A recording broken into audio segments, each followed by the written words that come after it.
to the third argument here, which is the violinist argument. Now, some people may not be familiar with the violinist argument, but this is an argument that was made by a feminist back in the 1970s, around the time that the United States Supreme Court decision Roe v. Wade was decided. And we're going to go through this argument because if you go into a college classroom, if you go into a liberal college philosophy class, if they try to push on you pro-abortion ideals, this is usually the analogy they're going to try and push on you.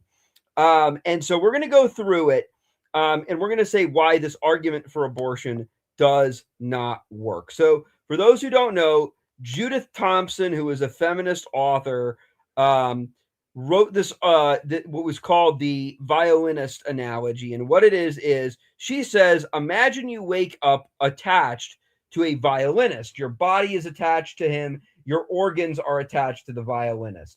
A doctor says that they can ultimately separate you from the violinist safely, but if you do that before 9 months is up, then the violinist is going to die.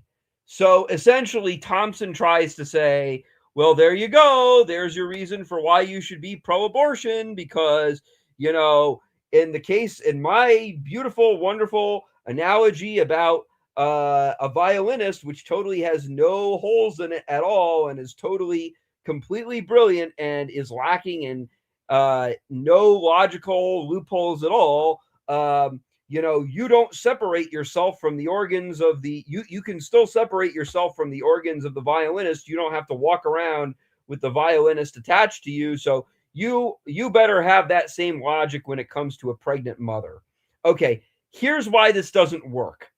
This is a false dichotomy argument, because as I said earlier in the stream, the scenario that Thompson makes up as it pertains the violinist ultimately falls under the principle of double effect. The principle of double effect is when ultimately an unfortunate consequence is permitted to prevent another evil from occurring. So I gave the example earlier of, imagine you're on a boat with another person. I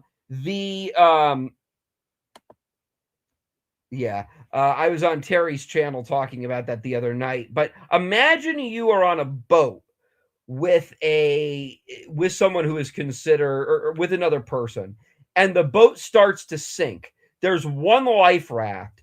You jump on the life raft and save your own life. But your decision to do that, your decision to jump on that life raft, ultimately leads to the death of the individual. In that case, you are not causing the murder of that person. That person isn't going to die because you cause them actively or intrinsically to die. They're going to die as a result of you committing an action, as the result of you committing an action to stop another evil or to preserve a common good. But ultimately, that situation is not the same as actively intending to cause the person's death on the boat. And so in the same like manner, if you were attached to a violinist, and if you were to cut the violinist free, ultimately the intent of that decision is to free yourself from that situation and to protect your own health.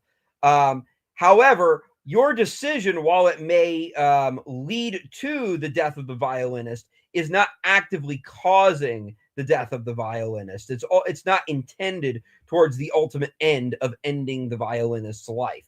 Therefore, it would fall under the principle of double effect. Now, compare that to an abortion.